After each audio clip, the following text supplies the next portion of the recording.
ಕಾಯಿ ರೊಡರಿ ಅದು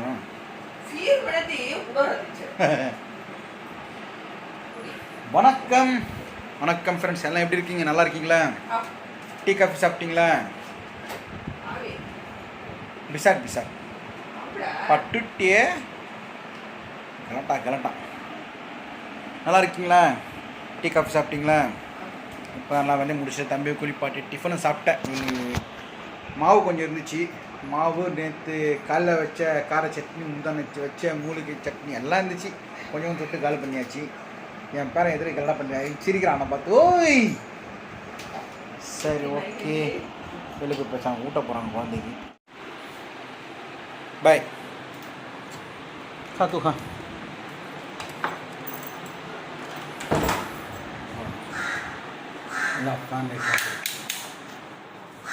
ஓகே, குழந்தைக்கு ஊட்டின்னு இருக்காங்க. அந்த கேவுரு மாதிரி எடுத்துகிட்டு கஞ்சி பண்ணுவாங்க. கேவுரு பல்ல வந்து கஞ்சி எடுத்துகிட்டு அந்த கேவுரு ஊற வச்சுட்டு அதில் பால் எடுத்து இந்த மாதிரி கஞ்சி மாதிரி குழந்தைக்கு கொஞ்சம் சாப்பிடும். அவ்வளோதான், உடம்பு ஹெல்த்தியாக அது ஒரு சரம் தான். ஓகே, நாளைக்கு ப்ரோக்ராம் இருக்குது. மழை வந்து நாளைக்கு பெய்யும்னு சொல்லியிருக்கிறாங்க. அதே செம்ம காண்டாக இருக்குது. நம்ம ப்ரோக்ராம் போகிற நீ தான் மழை பெய்யும். கிளைமேட் பாருங்கள். இந்த இடத்துல மேலே போய் காமிக்கிறேன் உங்களுக்கு.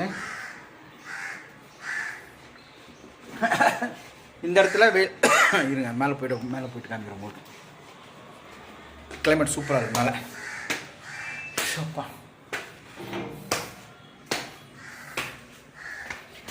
சாஈஸ்வரா பரந்தாமா பத்தீஸ்வரா அநாத ரட்சகா ஆபத் பாண்டவா. ஓகே, இந்த கேமராவில் காமிச்சா உங்களுக்கு தெரியும். இது பார்த்தவங்களுக்கு ஒன்றும் தெரியல. மொட்டை மாடிக்கு வந்துட்டேன். இந்த பக்கம்லாம் எப்படி இருக்கு பாருங்கள். இந்த பக்கம்லாம் ஃபுல்லாக ரிட்டன் இருக்குது.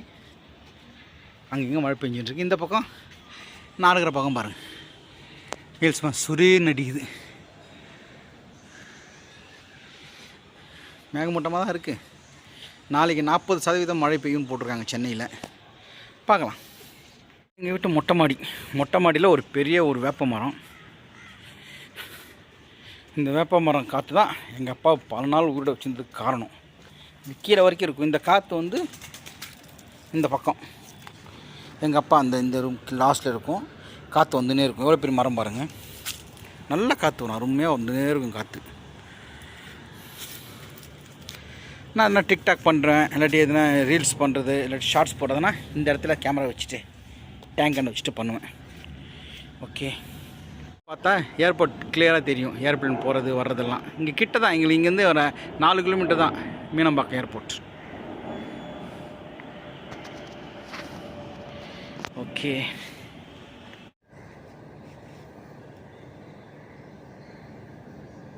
ஒரு பக்கம் மேகமூட்டமாக இருக்குது. ரொம்ப ஊற்றுது நம்மளுக்கு பயங்கரமாக.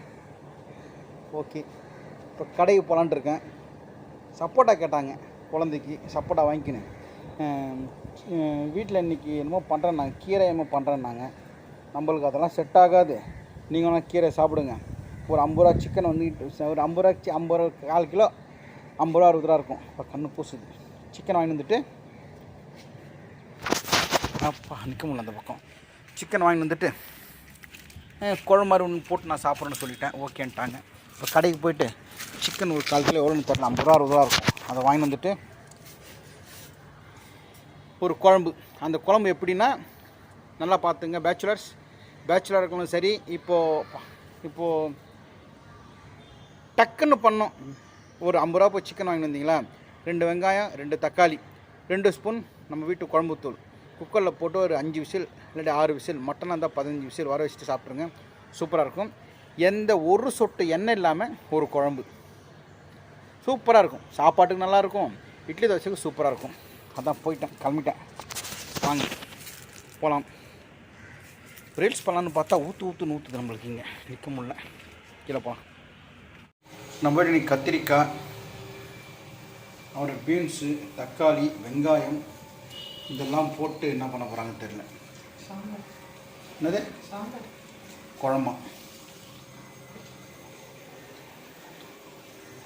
குழம்பா சாம்பாராக தெரியல. அது ஒன்று பருப்பா மிகவும் சிறப்பு. இது என்னது சாப்பாடு ஆகிட்டு இருக்கு. Right, okay. நான் கடைக்கு போய்ட்டு வந்துடுறேன்.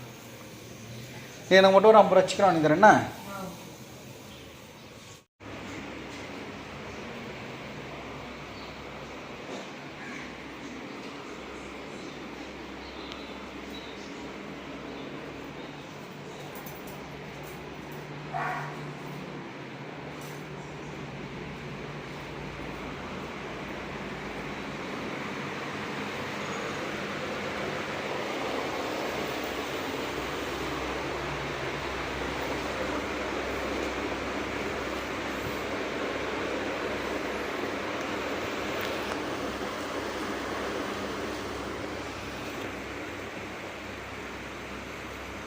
இந்த மாதிரி ஏன்டா தூங்குற? முது வலிக்குண்டா.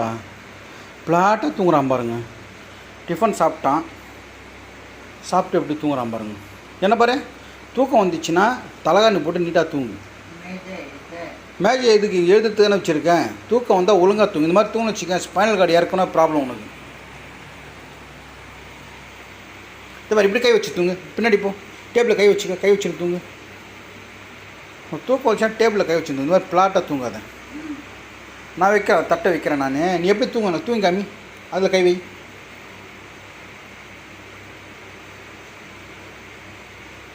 வெய்யே, டேபிள் கொஞ்சம் முன்னாடி வச்சுக்கோ.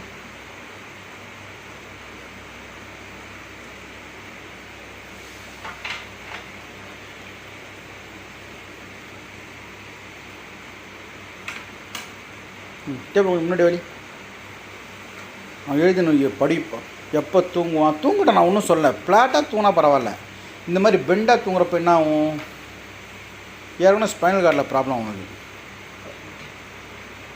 டப்பா கீழே வை, டப்பா கீழே வை, டப்பா கீழே வை. ரெண்டுத்தையும் கீழே வை, ரெண்டுத்தையும் கீழே வை, அதையும் கீழே வை. டேபிள் வலிச்சிக்க உன் பக்கம். டேபிள் உன் பக்கம் வலிச்சிக்கோ. நான் போகிறேன், ஃபேனை போடுறேன். போகிறேன் நான். Right, okay. டேபிள் வலிச்சிக்கோ. நீ டேபிள் வலி, லுங்கி சரி பண்ணிக்கோ.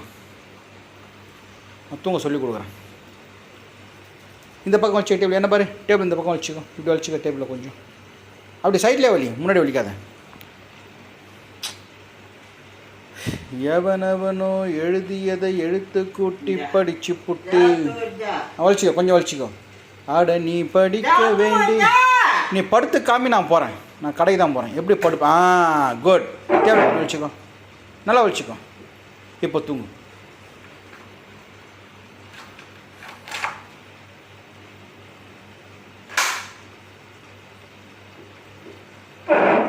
ரைட், ஓ கரெக்டு. கை இப்படி வச்சுக்கோ. அப்படி தூங்கு. இப்போ வலிக்காது முதுகு. சரி தூங்கு. ஓகே, ஃபேன் போடுறோம். தூங்கு தூங்கு. இந்த மாதிரி படுத்தா ஒன்றும் சரி. இல்லாட்டி முன்னாடி என்ன வச்சுக்க டேபிளை. சரி ஓகே, தூங்கு தூங்கு. ஒரு நாள் நைட்டு ஃபுல்லாக இதே மாதிரி அவன் என்ன பண்ணியிருக்கான், டிவி பார்த்துன்னு அப்படியே தூங்கிட்டு இருக்கான். நான் காலைல வந்து எதாச்சியாக ஒரு 4 மணிக்கு பாத்ரூம் போகிறப்ப வந்து எட்டி பார்ப்பேன் ஜன்னலை. படிக்கட்டு இறங்கி வந்து இப்படி எட்டி பார்ப்பேன் ஜன்னலை. பார்த்தா இதே மாதிரி படுத்துன்னு இருக்கான். ஃபுல் நைட் அது மாதிரி படுத்துருந்தான். அப்புறம் அவனால் இன்றைக்கி உட்கார முடியல, நிமிர முடியல, படுக்க முடியல, ரொம்ப கஷ்டப்பட்டான். அதுவும் நான் பார்க்குறப்பெல்லாம் ஒழுங்காக பாடுறா, டேபிளில் பாட்டான்னு சொல்கிறது. என்ன பண்ணுறது? அது மாதிரி ஃப்ளாட்டாக இப்படி குனிஞ்சா என்ன ஆகுது?